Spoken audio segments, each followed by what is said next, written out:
all, I would like to just give praise and glory to my Savior, Jesus Christ, for letting me make it through another successful semester. Without God, this would not have been possible. So we got to give praise and glory to God. All right, y'all. So I figured I'd do a recap of the semester. I hope you guys like it. It's more for myself than anything because honestly, the semesters go by so fast that I literally forget what happened the semester before. So what I'll start off with, I got me a list and I'm gonna try to go through it. I'm gonna start off with my classes. So y'all know, or if y'all don't know, y'all know, I took adult, we call it professional nursing, but it's just basically med surg. And this is med surg number 2. And then I also took maternal.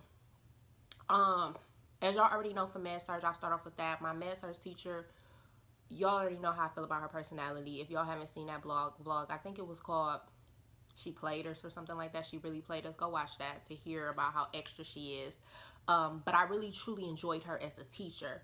This whole entire school experience, we never had a teacher who actually wrote on the board. They either read PowerPoints, or they all just did PowerPoints, or yeah, all PowerPoints. So this was my first experience with a teacher in nursing school who actually utilized writing on the board. And she just knew it all from her mind. So I definitely enjoyed her as a teacher, loved her as a teacher. She was very entertaining, even though she was extra. She kept us engaged. And I wrote notes this time. In my how to study video or how to stay organized, I think I'm pretty sure I said that I don't have time to write notes. Like, it's just too time consuming. Well, I found out this quarter was the quarter that I wrote notes, and I enjoyed it. I loved every single bit of it. The material was not difficult. I ended up getting an 86 in this class. I got 2 82s on my test, 180, and then I got an 84 on the final. The material was not difficult at all, especially by the way that she taught it. She did it like body processes. So, for example, one test would be on eyes and ears. Another test would be on like GI stuff, neuro stuff. Like, so she broke it down like that. So it was just easier to bring everything together. So I don't think that the material was difficult at all. What was difficult was the style of her questions. So she said she's preparing us for the NCLEX, which I'm down with. So all of her questions were NCLEX styles. And you will have 2 answers just like damn near like can be right, but as they say in nursing school, it's not the correct answer, it's the best answer. So I think that's where a lot of people struggle with, than I did myself. And then I also struggle with select, audit, apply type questions. So her tests they were difficult and they were challenging, but the material was not hard, and she tested exactly on what she taught in class, except for that one time when she changed her test. So that wasn't bad. As far as books, I'll put what book we use right here for this quarter, but I didn't touch it. I did not look at my book not one single time. All I did was continuously study my notes that I wrote in class, and then you'll also know that I record the lectures. So I just listened to them over and over and over again, and that pretty much got me through the quarter. I don't know, that class was online, and I was kind of bummed about that because, as y'all know, I want to be a labor and delivery nurse. Ultimately, I want to be a nurse practitioner and be a midwife, but baby steps. So I wanted that class to be a physical like lecture, but it was online. Our teacher, she was cool. I mean, it's an online teacher, so you can't really gauge the personality. She was straight. The material wasn't difficult, but it was just like learning new stuff all over again, because as you know, when you're talking about peds or just children in general, they're very fragile. You gotta weigh their medication. You can't give them certain stuff. Like, it's just very specific when it comes to children. So just learning that, even like the vital signs are different. Like, some things are like higher or lower than just an adult. So just having to just learn all that new material. I wouldn't say it was difficult. I would just say that it was learning new material, like changing the way that you think. Because if you see a question about blood pressure and we talking about a newborn, you know that newborns' blood pressure is a lot lower than an adult. So if you see it, you know that that would be normal. So it's just kind of adjusting the way that you think about children versus adults. But the material wasn't hard. I got a 92. Oh, I need to look. I think I got a 92, a 95, a 90, and then on my final, y'all, I did not study at all for that final, so I'm surprised that I even got what I got. But I got a 77 for my on our final, and that gave me an 85 in the class, which, listen, I'm not tripping about.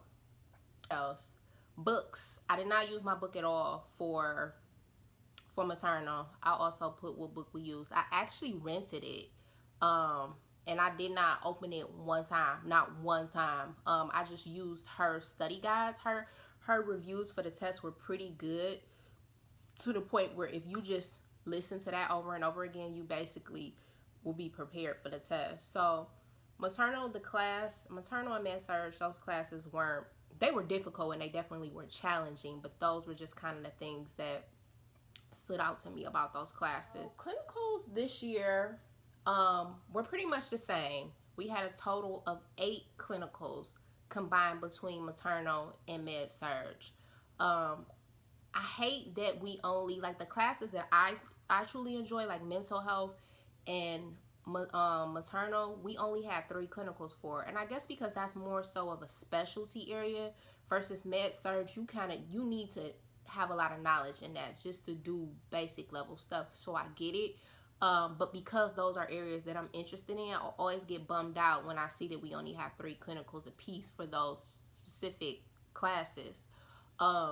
So this quarter, I'm not sure if this is a nationwide thing or if this was just our school or just Florida, but this quarter we had additional observational hours for our maternal clinical, which I don't know how I necessarily felt about it. I mean, I feel like it was extra because that means that on top of the 3, we add 3 additional days. It was 30 hours a piece, I believe. And so it was more so inconvenient because they were literally observational. Like, they didn't want you to touch nothing, pass meds, nothing. And I'm just like, that's not how I learn. Like, I learn by doing. So I didn't even really understand the point of it. It was just more irritating to me than anything. So I'll start off with maternal since that's what I'm already talking about. So for our maternal, we did 3 clinicals, like I said. 2 of them were in a hospital, and one of them is what they call, it's basically a daycare for children who have mental and physical disabilities. I'll start off by saying that I truly enjoyed it. Like, I loved it. I don't know what it is about me and just wanting to be of service to people who can't be of service to themselves. Like I said, I'm an animal person, so I feel like my role and my job is to speak for the animals who can't speak for themselves, to help them, to make sure that the owners are doing what they need to do. And so I enjoyed the PPEC. We're talking about, I think the issue that a lot of students had was,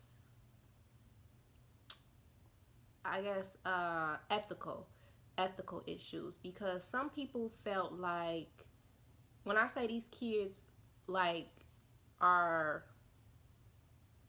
on the highest scale of, a lot of them are on the highest scale of a disability. Some of them have, like, no type of quality of life. Like, they don't understand, they don't recognize things, they don't talk, like, they have trach tubes, they're paralyzed. Like, that's the type of quality of life that they have. And so on one end of a spectrum, people were saying, you know, why would somebody allow their child to live this way? But you gotta understand that we live in America. A lot of other countries are very progressive, and they advocate for ending someone's life who doesn't have a quality of life or who wants to. It's not necessarily frowned upon in other countries, but over here it is. And it's so funny to me because I work in the animal industry.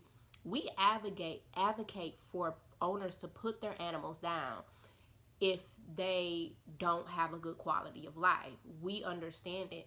Suffering is not the way to go, but it's just not looked at that way over here in America. And so some people are like, why are we wasting all this money on these children who don't have a quality of life when we can be putting this money towards somebody else? I mean, it is very expensive to keep these children alive. But then there's other people on the other hand who are like, this is somebody's child. And when you get a diagnosis from a doctor saying that your child might not live a few months, and then here you go, you look up and your child is 6 or 7, it's like something in your mind is saying, even if the quality of life is at a bare minimum, and something in your mind is saying that my child is pushing through, my child is making it. And so it's hard to kind of put logic together along with compassion and empathy, because on one hand, I get both sides of the spectrum 100%. I get that the money can be used somewhere else, but I also get that this is someone's child. You are telling someone to basically just let their child go. And that's a hard decision. That's not something that I can honestly say I would do if I was in that position. But because I'm not, like I said, I get both ends of the spectrum. So a lot of people have problems with that. I mean, of course, this is our clinical. We go in, we do what we got to do. But just the discussion amongst ourselves was, and even this discussion with our preceptor had before we even went in there, she said, look, you're going to see things in there that makes you really sad, that makes you feel like, why are people doing this? Why are people taking care of these kids? Or why are the parents allowing their kids to live with this low quality of life? But that's not your job to judge. It's never your job as a nurse to judge, unless it's like, I guess, abuse or something like that. And that's not even judge. That's just to make a call, the necessary call regarding the issue. But she was like, our job is to take care of these kids, to give them as much love as possible. And that's it. I can say that I loved it. I worked in the infant room. And when I say infant, it was more so based on size, because some of the kids that I was working with, they were like 2 or 3 years old, but literally the body size of an infant, because the disabilities that they had and the developmental issues that they had. So I loved it. I loved it so much. Like, I'm probably the only person who truly enjoyed it. Although it was sad, I wasn't looking at it in a way of like, wow, these kids really don't have a quality of life. I was looking at it as, I'm serving. I'm giving to you in your time of need. While your mom and your dad is in work, making a living, trying to support the family, I'm here taking a load off of their shoulders and giving you the best quality care that I can possibly give. Like, that's how I looked at it. I truly enjoyed that experience. And it also made me think I can work in that field. Like, I would have no problem working in that field. Like, I loved it. I can't say it enough. Hospital side of it. The hospital side of it was cool too. As y'all know, I got to see a C-section. I don't know if I told y'all I got to see a C-section. Maybe or maybe I didn't. I got to see a C-section. I did tell y'all. I don't know which vlog it was in, but I got to see a C-section and I got to assist in a vaginal delivery. Y'all already know I was super excited about that. Like, I loved every single bit of it. That was my defining moment that made me say, this is what I want to do. Like, I can see myself doing this every single day. I think the experience was just, and this is why I love clinicals, even though they're like a pain in the neck because it's an extra added thing that you got to do outside of like school and work. It's necessary to get that hands-on experience. So I love my maternal clinical. I love this so much. I wish that we had more days. I think that's all I can pretty much say about that. Our preceptor, she was super cool, laid back. Let me tell y'all, we didn't have any care plans this quarter. Not one single care plan. No type of homework for clinical, which I am so thankful for, because this quarter I had so much other stuff to focus on outside of school that not having that extra added, those care plans and homework for clinical, just helped me out tremendously. So I was definitely not complaining about that. Let me think, is there anything else about maternal? Nope, not anything about maternal. For our med-surg clinical, we had a total of 5 of them. Our preceptor was cool. Like, probably the coolest preceptor I ever had. She was actually in nurse practitioner school while she was doing clinical for us. So she 100% understood what we were going through. Like I said, she didn't give us no homework, no care plans. She was just super down to earth, cool, like laid back, whatever. Like, long as y'all come in ready to learn, I'm good. Um, so where I live at, it's like a seasonal area. I mean, y'all know that Florida is a vacation spot. But particularly where I live at, it's very seasonal. When people come down here, probably they're gonna start probably coming in October to maybe April, Mayish. That's when they'll leave, and you will see the increase in traffic as soon as they come down here. But it's a lot of old people who come down here. These are like the area that I live in. Like, they have second homes. These are their winter homes down here. And so, being that we did our clinical during the summertime, it was very dry. It was like a hit or miss, because a lot of the clientele, a lot of the patients are older people. So they all up north going to the hospital and not down here. So it was kind of like a hit or miss. I can honestly say these clinicals, I didn't really do nothing interesting. I definitely learned, but nothing that was like, I guess, big enough for me to come on here and talk about it. But I enjoyed it, because how I look at clinicals is a way for me to piece together what we're reading in a book and then real life experiences. And I can't say that I had a lot of that. A lot of moments where I was like, oh yeah, I remember reading that in a book, or I remember getting tested on that, and like putting it all together. So I enjoyed my clinicals regardless if we did nothing or not. I mean, every day we did something. It just wasn't like a busy clinical. It was just chill, relaxed. I got to do the emergency room, the neuro floor, and then I was in ICU, and I think a regular just like med surg floor. Out of all of those, I think, because I want, they say when you go into labor and delivery, that's all you know how to do. Real world nursing is out the window because it's so specialized. So before I go into labor and delivery, my plan is to go work in an emergency department. I enjoy it. One of my friends told me I'd probably be better going to like a med surg floor or ICU because they get to do more stuff, which is probably true.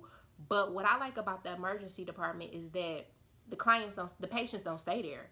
You keep them stable, and then they go where they need to go. And I like that fast turnaround. So if I can't get into an emergency department, that's where I ultimately want to start off my career. And that's really the department that I like the most. ICU was cool. It was cool. You definitely learn a lot of stuff.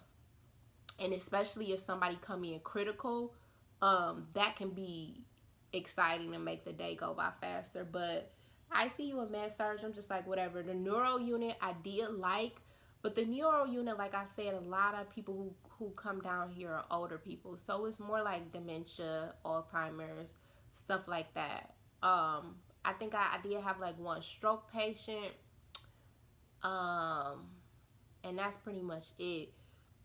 But it's not neuro like how I like it.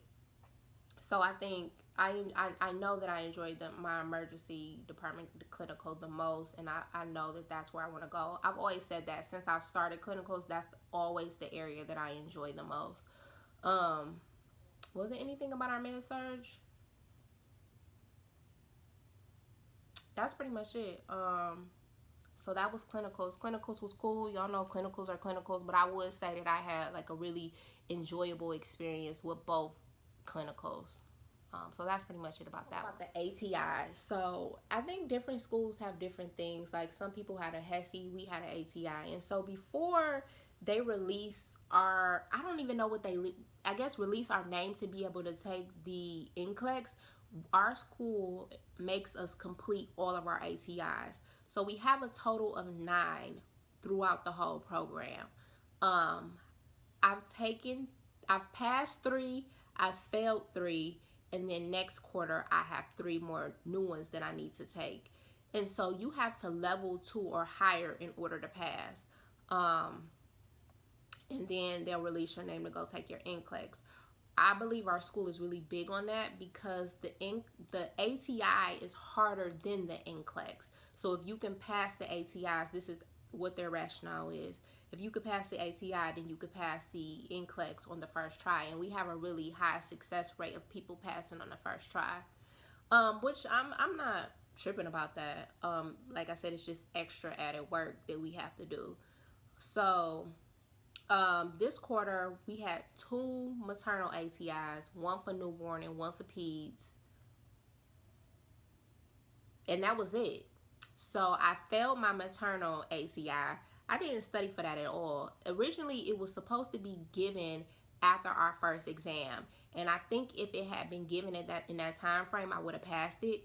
But they pushed it up and made us do it before our exam, and I just didn't study for it, so I didn't pass that one, and I took it twice.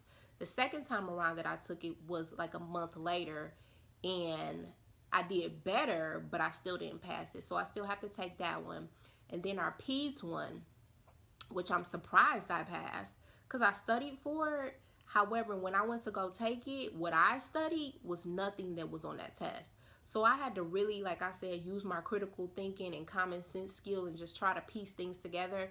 And I level 3'd on that. Like, that's phenomenal. Like, all we got to do is get a level 2. So level 1 is the lowest. Well, you got below a level 1, then a level 1. Level 2 is what you need to get for the school. And then a level 3 is just basically like really good. So I passed my peds ATI, which I'm thankful for. And so I said I was going to try to take a few of them over break, but we gonna see how that go. Like, I'm not even in the mood to even think about studying for school at all. Just with everything else that I got going on in my life that I want to focus on. I mean, when I went to go take it the second time, it was people in it, and I'm not trying to be one of these people, but this is just gives me confirmation that it's not that serious. But there were people who had graduated 2 semesters prior who were still trying to take their ACIs because, like I said, they won't release your name until you pass them. So I'm not too like worried about it. I know that once school is finished, like that's when I'm really double down because I'm trying to pass this NCLEX and start my new career. So those were the ATIs for this quarter. This semester was very challenging for me because y'all know that I was buying a house. I think I've moved like 3 different times since I moved out of my apartment. Y'all know that I work full time. So it was just a lot of just personal life stuff that I was dealing with on top of school. And that's why I started the video off just thanking God, because there is no possible way that I would have made it through this. Like, I had so many like nervous breakdowns and just crying and just frustrated and just tired and exhausted. It was no joke this semester. I would probably say this was my second hardest semester. I told y'all my first hardest semester is when we started clinicals and I had pharmacology and fundamentals together. That was rough. That was rough. So with that being said, the rumor is I don't even really know about people in my circle. I don't really socialize with everybody else. I just stick to my group, and that's who y'all see me with. But the rumor is about 20 people failed med-surg. And for most schools, I think it's the same. You can only fail twice. Technically, you only get failed once because after the second one, they kick you out. And so I don't know if, amongst those 20 people, was it a lot of people who it was their second fail or just their first one? But I don't know. That kind of like hit me hard because I found out the day that she released grades. And I'm just like, I couldn't imagine, because y'all know that I've already failed a class. And that I say that all the time, like that could be me. That's why I try to go so hard and study, because I just don't want that to be me. And imagine, your last semester or your second from your last semester, now you got to wait a whole year. So I don't know. I just pray for them people. I know this sounds crazy, but I just pray for those people that God gives them peace about that decision, because that's a hard pill to swallow, to be pushed back, but not only be pushed back for a semester, be pushed back for a whole year when you're so close to the finish line. And then with that being said, within our own personal group, we lost a few of us, which I was really bummed about, because these my girls. Like, without them and God, like, I wouldn't have been able to push myself so far. You know, I look to them for motivation. You know, I look like we teach each other material, like we hold each other accountable. So when we lost, you know, two people out of our group, it was just like, man, it hit close to home, like it was just real personal. So I don't know, you know, in my mind, I'm like, we all graduating on time. We all graduating together. So then one get left behind, and it's like, damn. Fortunately enough, they don't have to wait a whole year. It's just a semester. But it's still like nobody want to take an L like that. You know, we all trying to just get through school, get out of here, and just be bomb ass nurses at the end of the day. That's the goal. And so when you get that news, it's just like, damn, it's hard. It's a hard pill to swallow. You know, it was a hard pill for me to swallow, and I'm not even in that position. So I can only imagine, you know, them having to come to terms with it. What was that? Them having to come to terms with it. So that was the sad news that I had to say. So you guys, that's the end of the video. I hope y'all enjoyed it.